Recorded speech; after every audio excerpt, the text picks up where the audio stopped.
Om Sai Ram and good morning Mzansi. A heartfelt welcome to Sadhana, your ultimate gateway to Hinduism, with me, your host, Alisha Gaya Prasad. In commemoration of Sri Sathya Sai Baba's birthday, we meet with Sister Jenny Maharaj, who helps enlighten us on the life and teachings of the revered world teacher. We then advance into the stability of body and mind as Dr.Ansuyah Moodley helps us in strengthening the spine.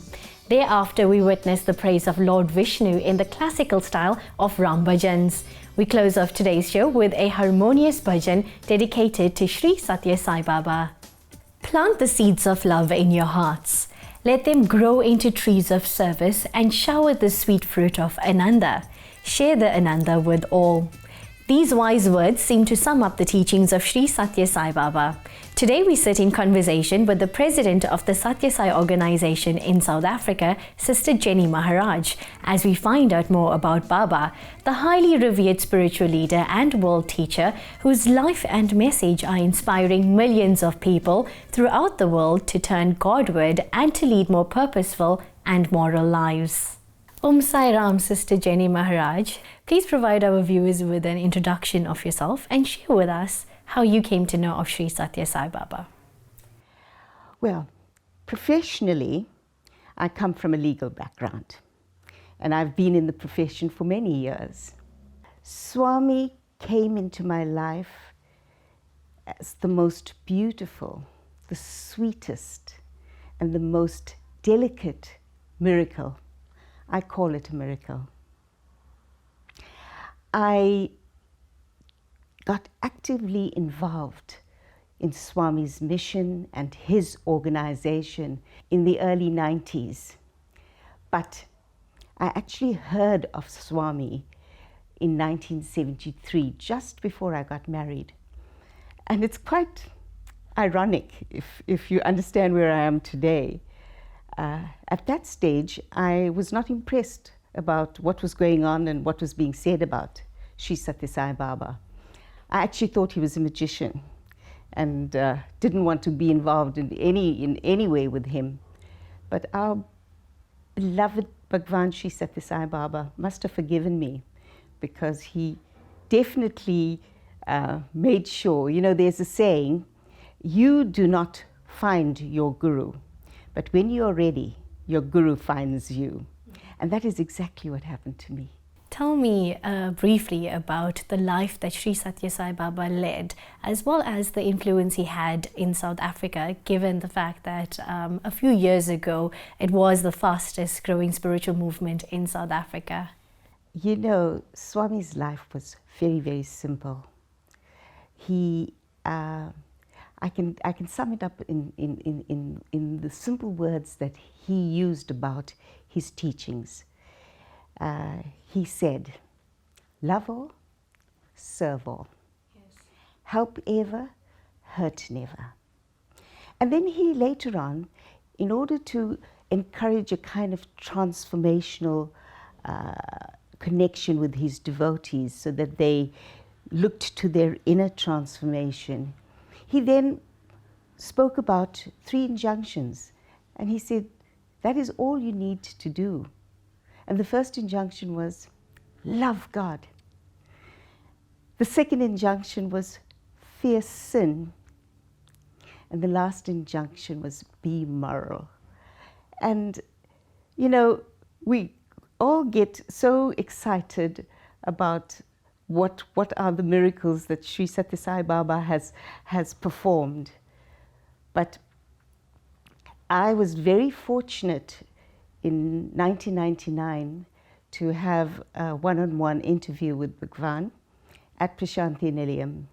And it was such an unbelievable experience, because the minute I set eyes on him and sat like you and I are today, sitting and looked into his eyes, I knew immediately that he was pure divinity. I knew that this is not a self-realized sage.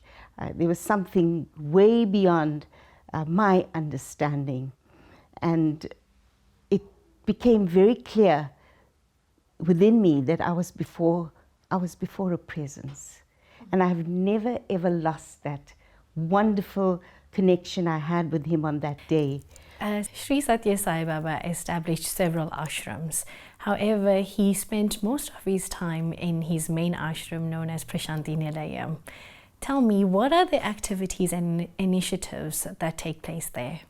Well, first of all, Prashanti Nilayam is the abode of peace.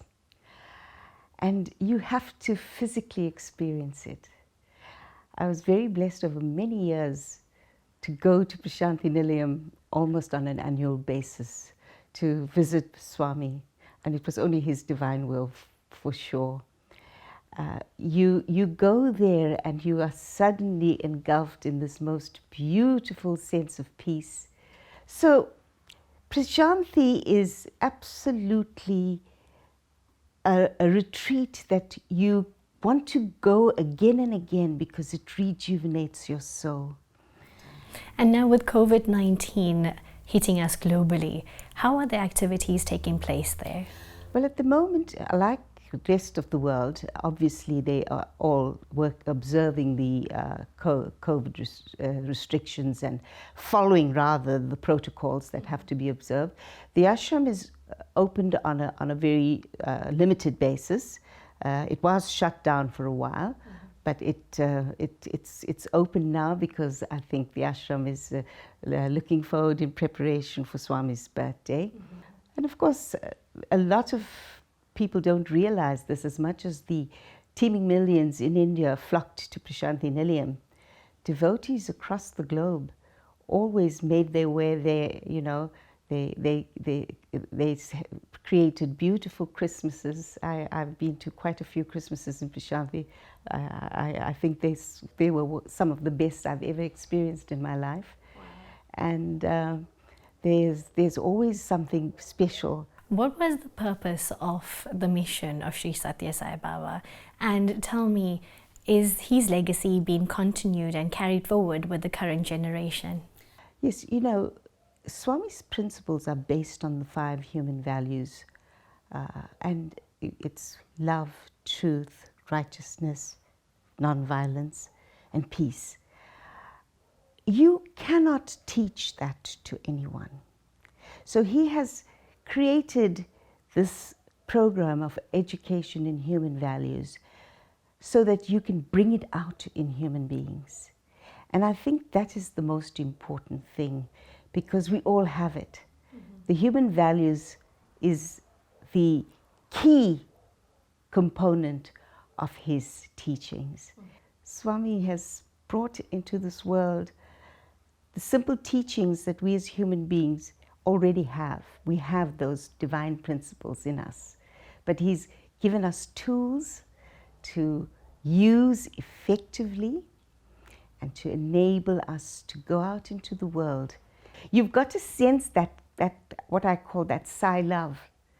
If you don't sense that, then we are not actually being, like he said, my life is my message. But today, our life is his message. I must reinforce that. Wonderful.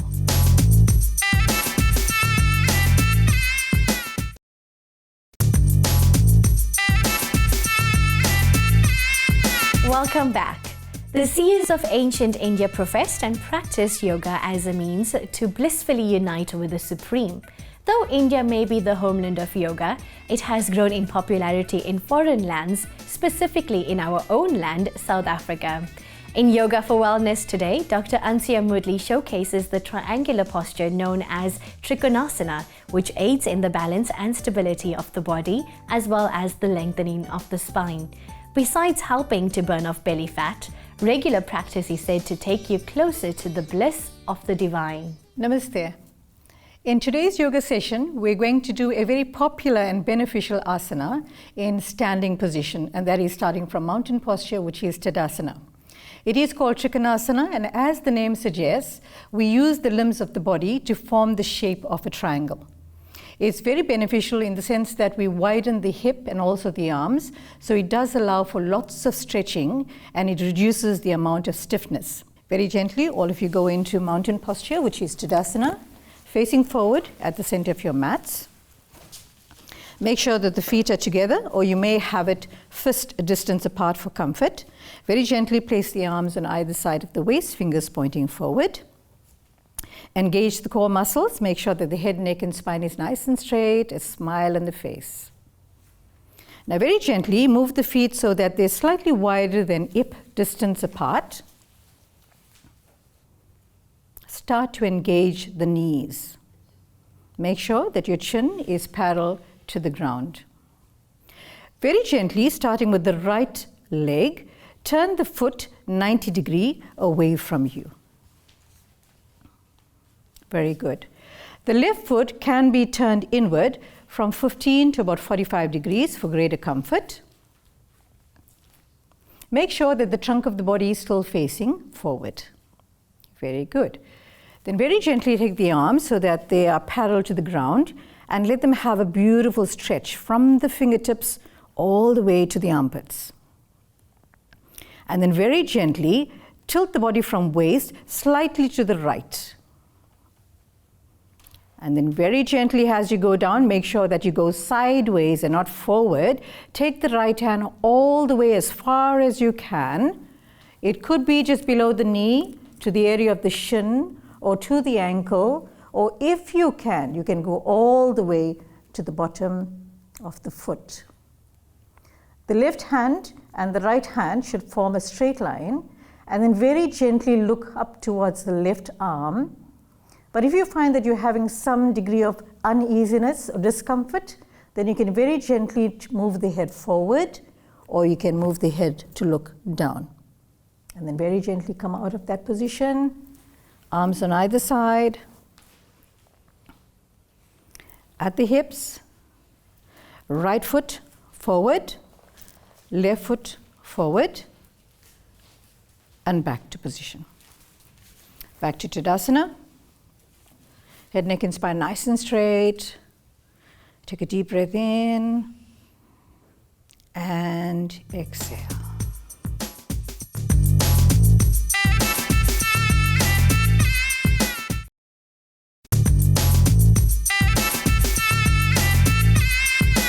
Welcome back, and thank you for staying tuned to Sadhana. Ram Bhajans have grown quite popular in South Africa. This energetic and unique form of worship is a celebration of the victories achieved by Lord Vishnu as Lord Venkateshwar. Sadhana had the privilege to witness the prayer, the power and the piety of the famed Ilovo Bhajan group as they sought to sanctify the reopening of the Sathya Sai Sudha Mandir in Chatsworth after many months of COVID closure.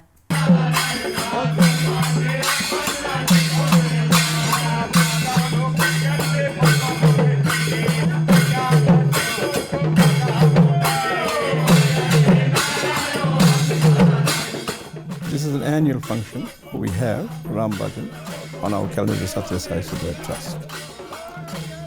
The yearly one for this year was no Ram Bhajans at all. But seeing so many of our members were ill, and also we lost a few, I took it upon myself to engage a group to have bhajan in the last week of Partasi. And there was only one group that wanted to play was Ilovo. Ilovo Ram Bhajans, Bhajanas, they're about 107 years old. The group is 107 years old. And they agreed to play, and I took it on. And what caught me most was my son was very, very ill. Then we had another family member. Then I had a cousin brother of ours, and quite a few devotees from the ashram and elders. And when they passed on, it caught the eyes of the other devotees. Let's do something in memory of them, and also those who are not well. Let's pray for them today for the betterment of their health. And that's the reason why we're having this bhajan.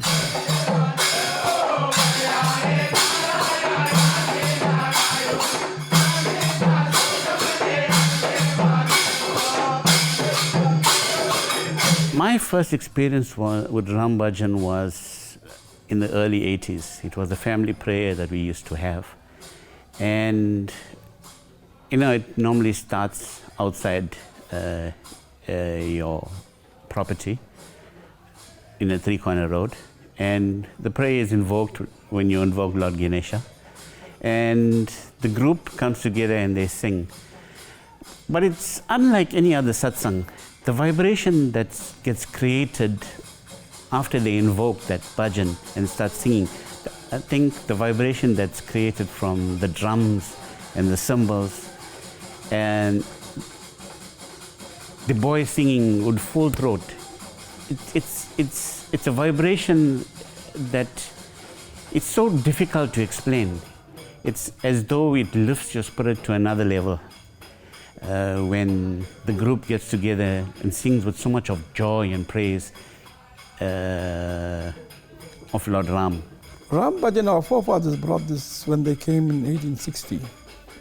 And this is especially from the Andhra society, from Andhra Pradesh. Chimadarapan Konda, you call it in Visakhapatnam, where Ram Bhajan is held. And at the same time, where Lord Venkateshwara, Lord Vishnu, when he left his form on the mountains of Tirumala hills, there was no murti there. The Venkateshwara Devasthanam was built, but the murti emerged. And that's why you have the Venkateshwara murti at the Tirumala hills. And halfway from the hill to the bottom, that's where Lord Hanuman was born. And you'll see a Hanuman statue on there. And this culture was brought where his body, mind and soul is sung around a bhajana chatu, that is a tree, full of the lights. So giving praise to Lord Vishnu.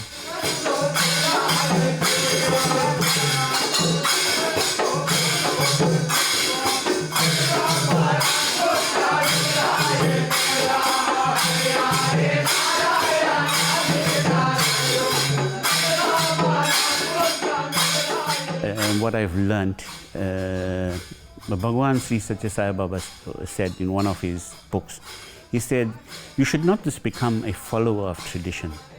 You need to understand why you're doing a certain prayer and get the insignificance behind it. And I think what we have learned is from our elders that you need to follow these traditions for your well-being. Our younger generation needs to keep up. Hinduism was born and it will never die. And it is our hope, it is our prayer today that whoever comes here, join whichever bhajan group it is and move forward. At this juncture, I want to actually thank our elders who passed on many years ago to create this, officially opened here on the 9th of the 9th, 1973 to date.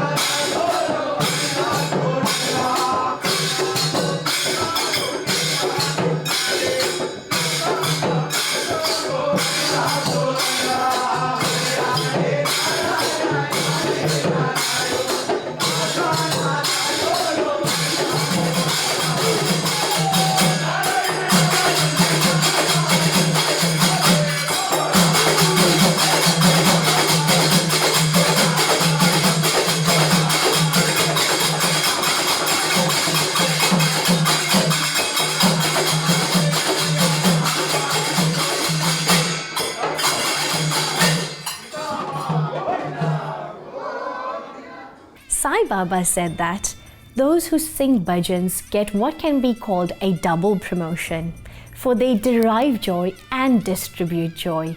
There is a joyous thrill that wells up from the heart when the glory of God is remembered. It is in this spirit that you should sit back, relax and enjoy as we sign off with a melodic bhajan dedicated to Sri Sathya Sai Baba, performed by the Sri Sathya Sai Organisation of South Africa. From the Sadhana team, keep shining your beautiful divine light into the world. Namaste.